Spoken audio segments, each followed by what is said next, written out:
This is indirectly related to the fact that my husband and I have had a very difficult relationship for the past 8 years. There were many difficult moments, and I contributed to driving him into depression as well.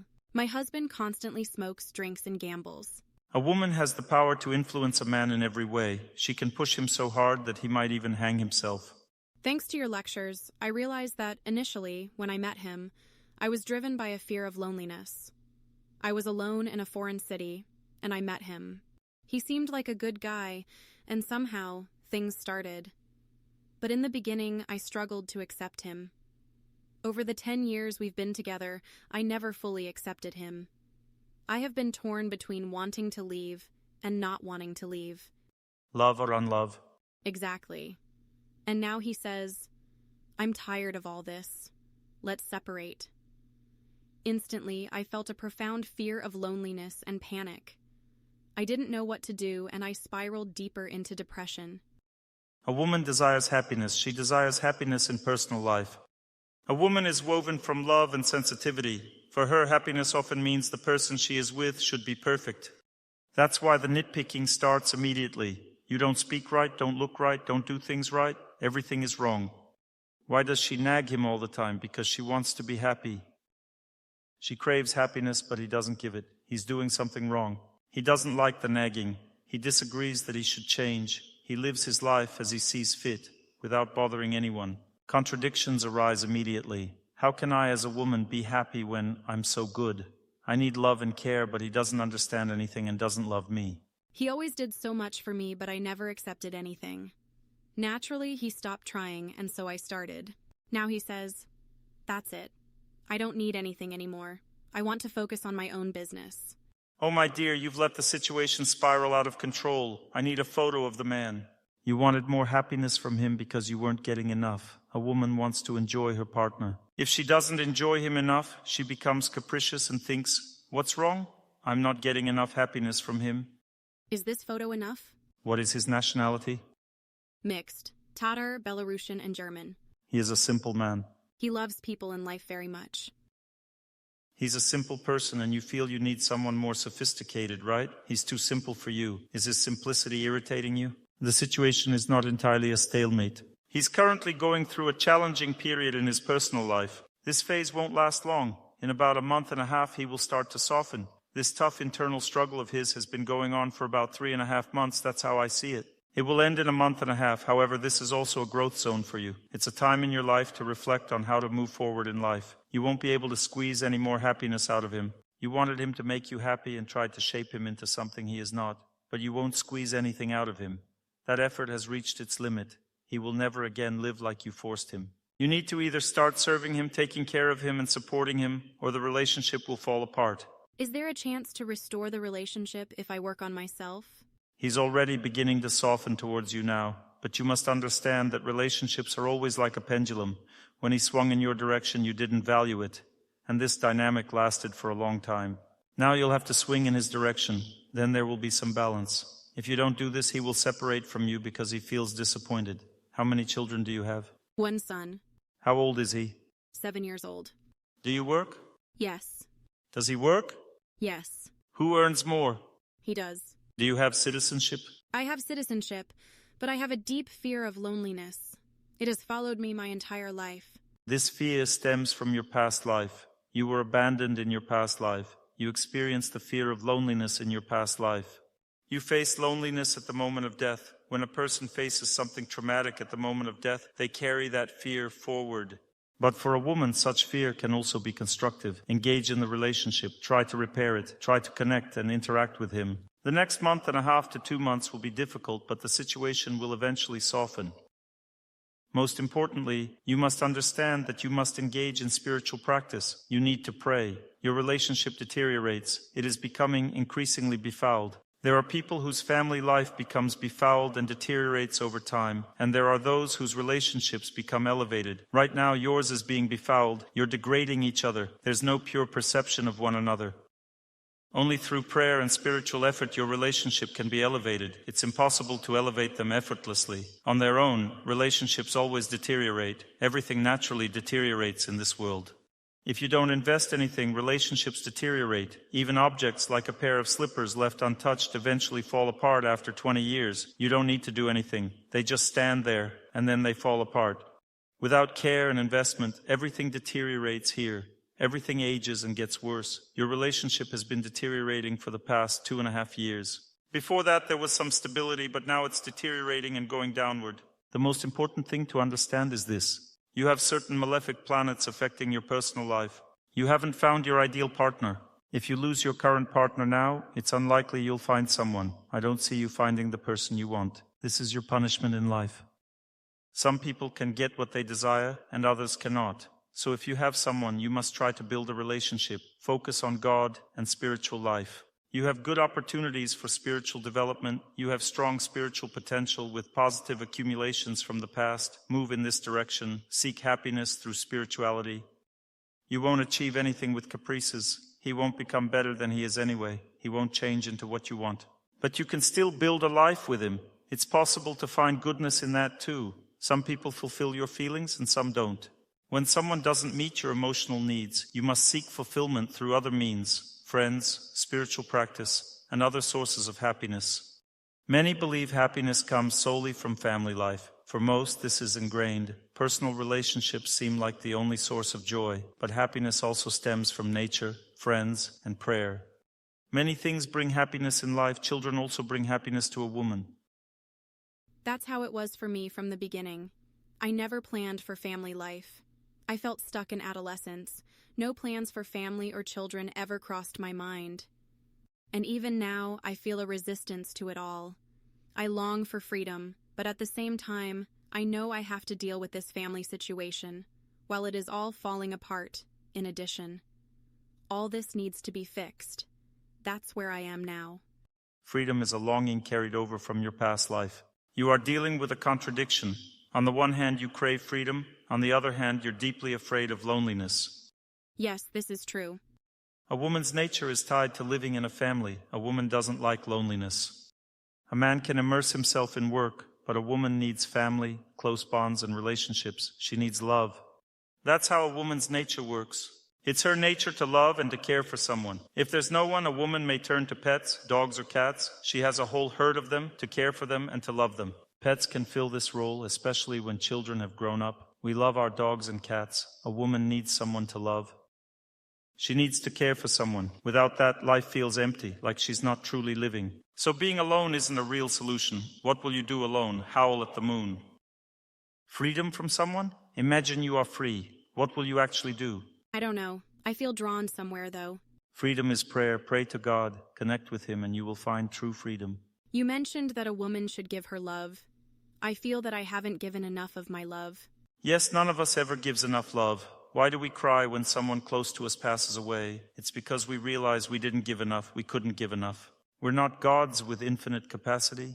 We have our own limited resources. We give as much as we are able. I feel guilty because the connection is not as close as it should be, especially with my son. Children love me very much. Children are very kind. But the openness and closeness we had during their childhood is gone. That's because they've grown up. I would like some advice or guidance. This is a philosophical question. It's not unique to your family. It's relevant to everyone on Earth. 2 years of war have really shaken my health. Let's not shift topics. You asked one question. Now you're telling me your whole life story. You asked about closeness, so let's address that. There are two concepts of closeness. One concept is to enjoy closeness, and the second concept is to give closeness. Most mothers mainly want to enjoy closeness.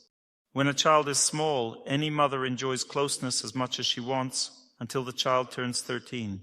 After that, the dynamic shifts. The child no longer needs the mother. The child becomes independent and starts distancing themselves. You can't enjoy them anymore. The very desire to enjoy another person in this world is inherently sinful. It's not a pure, bright, or spiritual desire because the purpose of human life isn't to seek enjoyment from others, but to serve them. In order to serve their children, mothers must learn to give happiness to their children, to bestow happiness. In other words, mothers must bless their children. This can only be done through remembrance of God. You attended the retreat today, didn't you? Yes.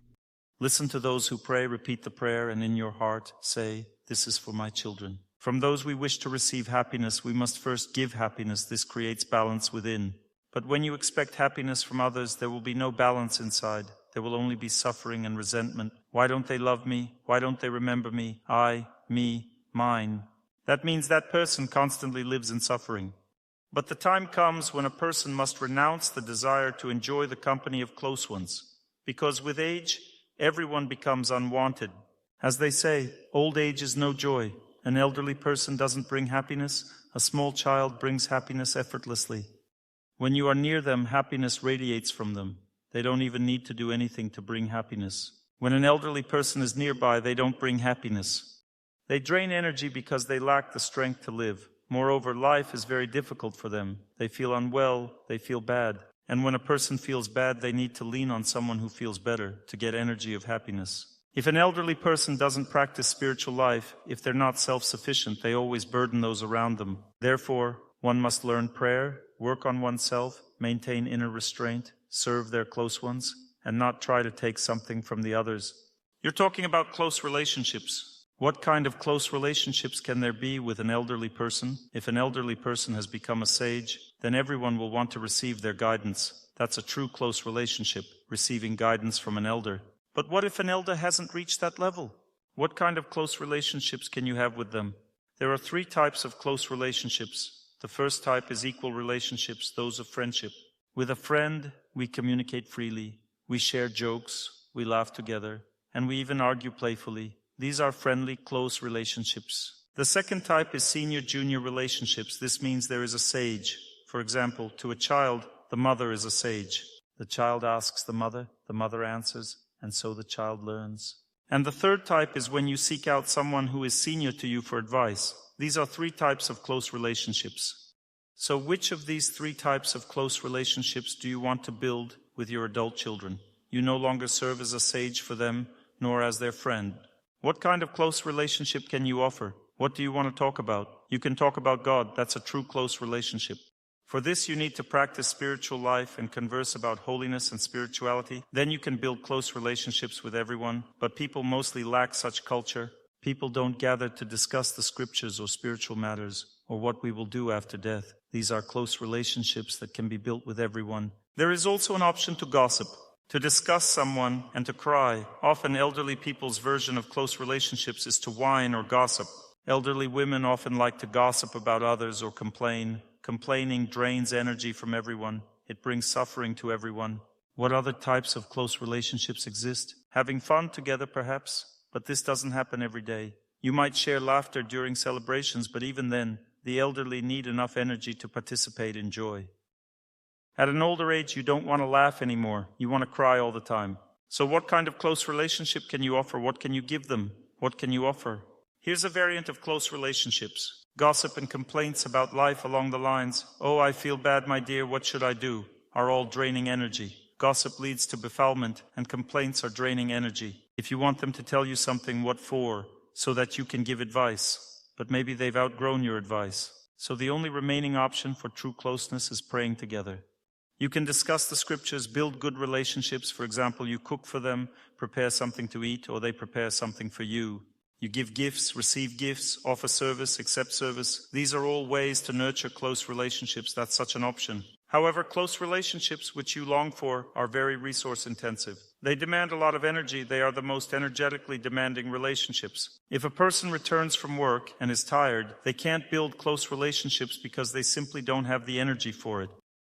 You also need to be qualified for close relationships, because if someone shares something, you should never judge them.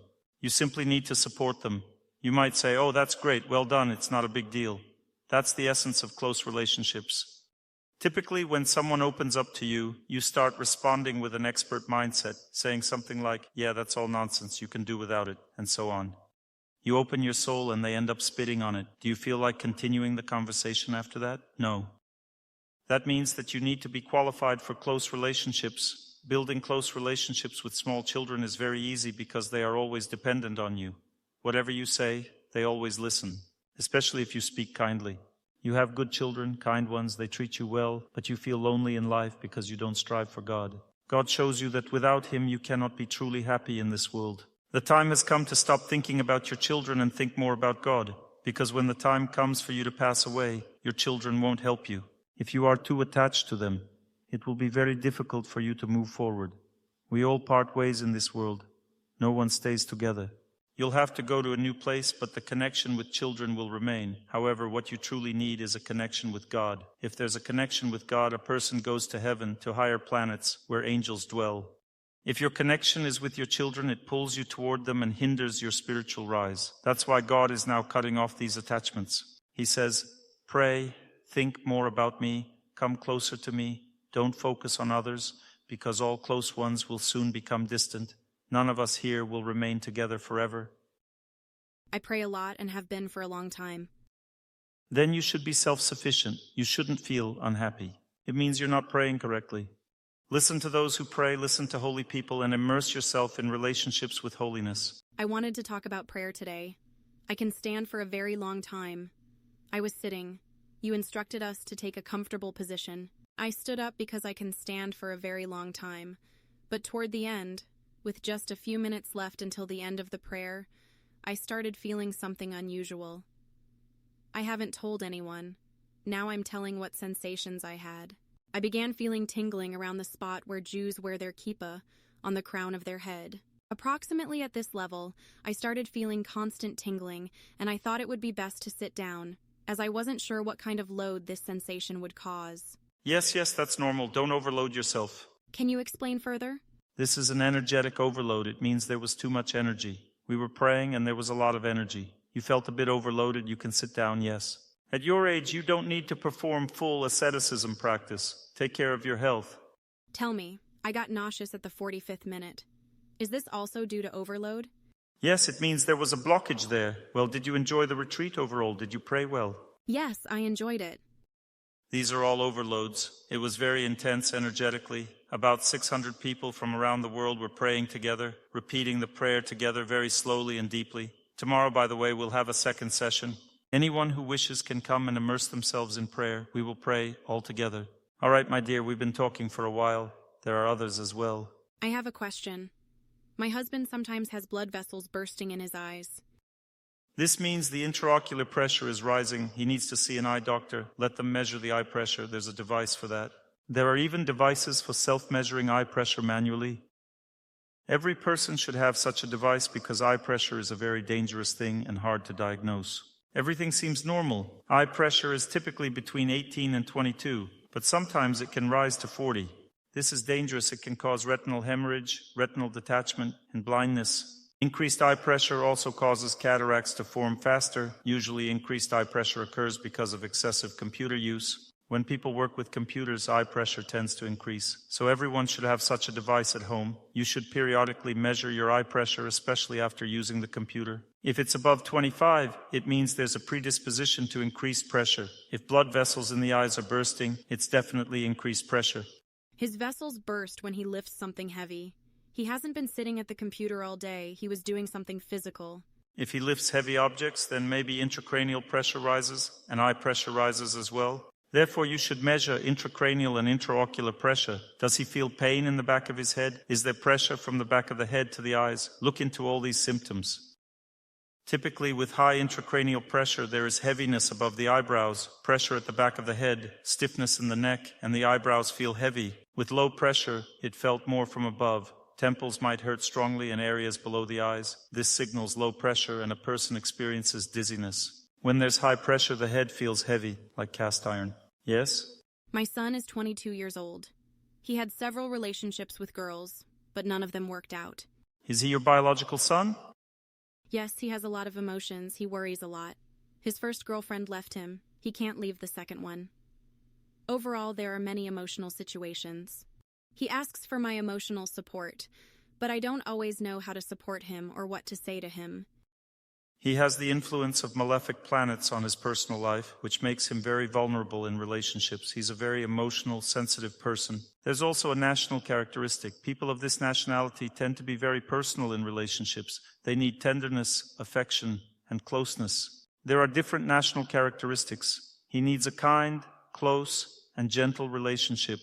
It would be better for him to find a girl from his own nationality. We have two nationalities, Russian and Thai. More Taiwanese, better to look in that direction.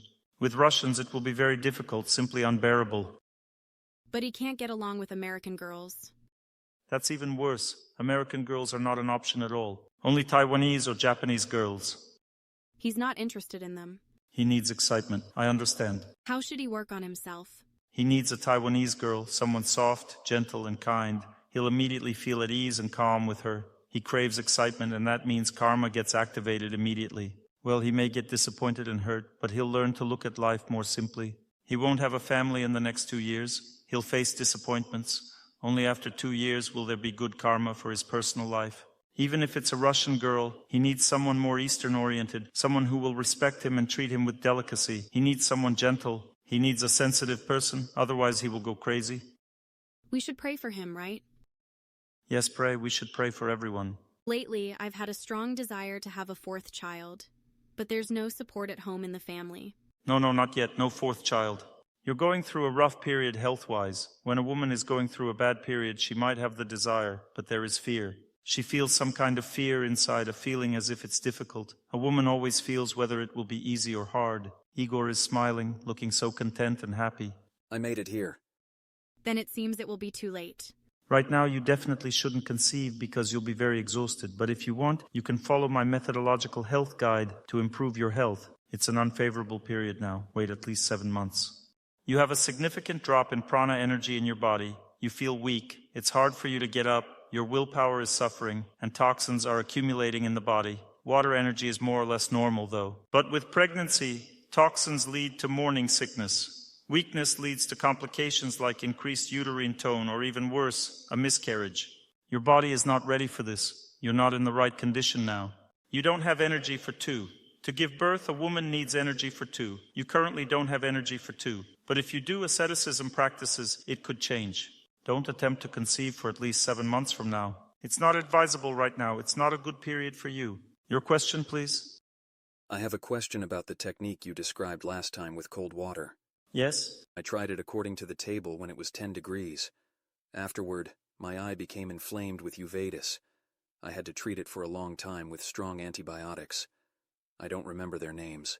I had to take strong antibiotics for 2 months, and then I got overcooled at home, sleeping with an open window. I noticed that this overcooling possibly made the situation worse. Let's analyze your situation. There's water energy, and there's the ability to absorb it. You shouldn't start with very cold water. Begin with 28 degrees and stay in it longer. The second aspect is the circulation of water energy. Your water energy circulation is severely disrupted. If you stay in water and absorb water without doing static exercises, or if you simply swim in water without doing static exercises, there emerges an imbalance between the movement of water energy and its absorption into the body. That means it stagnates in the body and inflammatory processes begin. The method must be followed as a complete system. Besides, if you went into water for 2 layers, in 10-degree water, cleansing 2 layers takes about 2 minutes per layer. If you went into 10-degree water for 4 minutes and then got out, you cleaned 2 layers. A contradiction arises between the second and third layers. I went beyond 5 layers. Oh, that's even more problematic. Beyond 5 layers, cleansing starts over again. For example, if you went for 5 layers, you need to stay in 10-degree water for 10 minutes. But you stayed for 20 minutes instead. This is already a second round causing overcooling. Then you need to do static exercises every day to somehow deal with this hypothermia. You need to do static exercise every day then. I had a similar case once. I lay in the snow for 7.5 minutes, fully cleansing the subtle energy body with prana. My assistant also wanted to try lying in the snow. Genya, not Igor, but another Genya who travels with me around Russia, once set an alarm and closed the balcony. There was a veranda, like an open space, all covered in snow. He set an alarm and closed the door to the apartment. He didn't hear the alarm from the outside. I thought he was taking too long. I went out and asked, "How long have you been lying there?" He replied, "A few minutes. How much longer do I have?" I saw that he had 3 more layers left, but it was already the second round. I didn't realize it was the second round, and he continued lying there. He did exactly 2 rounds. Then he had chills for 2 days. He was shaking until he jogged to restore the prana energy flow in his body. It was very hard for him. That's why all cleansing must follow the rules. Staying in ice-cold water longer doesn't mean better cleansing. For example, in 3-degree water, you need exactly 4.5 minutes to cleanse 5 layers. If you get into ice-cold water, you need to understand that besides the subtle energy body, there's also the physical body. My dears, you shouldn't talk during my lecture. For example, if you stay in an ice hole, your subtle energy body gets cleansed, but your physical body gets overcooled. You need proper warming techniques afterwards. This means you should lie in hot water to warm up your physical body. There is a so-called rule of two, meaning a rule of 2 layers. For example, if you've been in an ice hole for 5 layers, you are cold. If you lie in 40-degree water, it takes about 9 to 10 minutes to cleanse 1 layer. This means you need to stay for 2 layers. You won't warm up in 10 minutes after an ice hole. And even if you warm up and get out, you'll be dead tired. You need to stay for 2 layers, only then you can get out. We sat in ice-cold water yesterday. Then we went into the steam room. Some girls were complaining, telling me they were still cold, and I told them, "You'll be cold until 2 layers pass." As soon as 2 layers passed, she confirmed, "That's it, I'm warm." From this moment, you can get out and there won't be any hypothermia. If someone sat in ice-cold water for 5 layers, they must warm up afterward and then go back into cool water. If it's only 2 layers, you don't need to immerse yourself into cold water again. However, if you've sat for 3 layers in the sauna or hot water, then you need to go into cold water again. I sat in a mountain stream for 20 minutes, and then sat in the car and warmed up. No, that's not enough. A car does not reach 40 degrees. At most, it can reach a maximum 30 degrees, which is not enough. You need to either sit in a steam room or lie in bright sunlight for a long time until the sun cleanses you. For example, if you've sat in ice-cold water, bright sunlight in this climate requires 25 minutes to cleanse a single layer. This means you'll need to lie in the sun for 50 minutes immediately after the water to prevent overcooling. In bright sunlight, this works effectively, but under weak sunlight, warming up is ineffective. I would like to ask something. Before you ask, let me add something. Your second energy layer is heavily overloaded. There's dynamic blockage and toxins, which are affecting your head. That means a high risk of inflammatory processes in the mucous membranes, including the eyes and mouth. What should be done in such cases? You shouldn't start with water. You need to start with static exercises. Spend at least 30 minutes every day in a stationary position, ideally standing near a wall.